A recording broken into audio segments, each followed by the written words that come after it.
Many of us are trying to find ways to build a more sustainable world for future generations.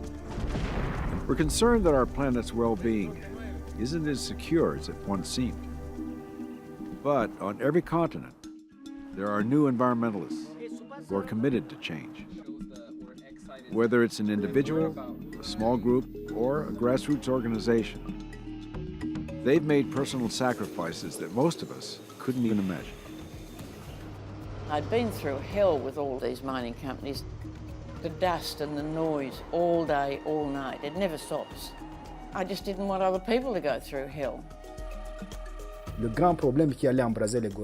biggest problem we ever had was when Soko came to drill for oil in the park. It was very painful because it would surely be a catastrophe for the guerrillas. The police repeatedly tried to repress us. We were attacked and beaten, but we were committed to a completely nonviolent protest.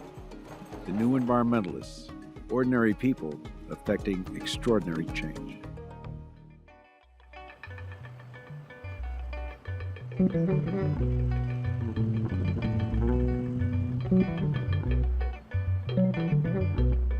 The glitz and glamour of Hollywood isn't that far from the working-class communities of East Los Angeles.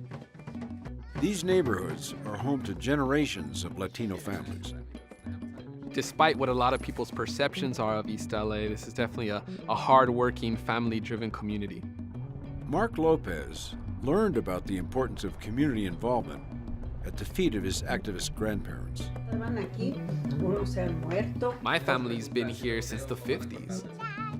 My daughters are fourth generation. This is the community we've built, the community we're responsible for, the community we fight for. The people of East LA have been living in the shadow of Exide's battery recycling plant for more than 3 decades. The aim of the facility was to get the lead out that was inside those old batteries to make new batteries. So it sounds like a great type of recycling operation, right? But the fumes from the lead in the batteries would go up the stack and out into the community.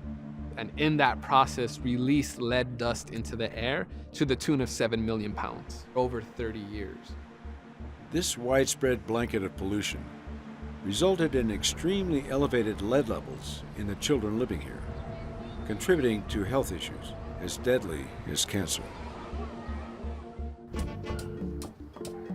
We actually had to go door to door knocking to inform residents of what was happening and get them to sign up to get their homes tested because the state wasn't taking that on. In addition to this community outreach, Lopez organized protests and testified at government panels demanding soil testing. And people have told me, oh, you know Mark's mad when he smiles really big. It makes me really angry.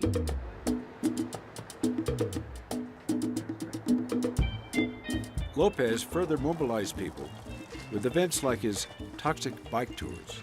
You can't see Exide from here, but there's Exide lead in this soil.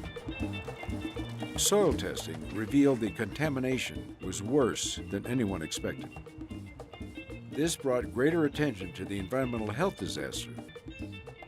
His efforts led the government to force Exide to cease operation. It was one remarkable victory. But there was an even bigger challenge ahead, as Lopez then switched his focus to securing funding for contaminated soil cleanup.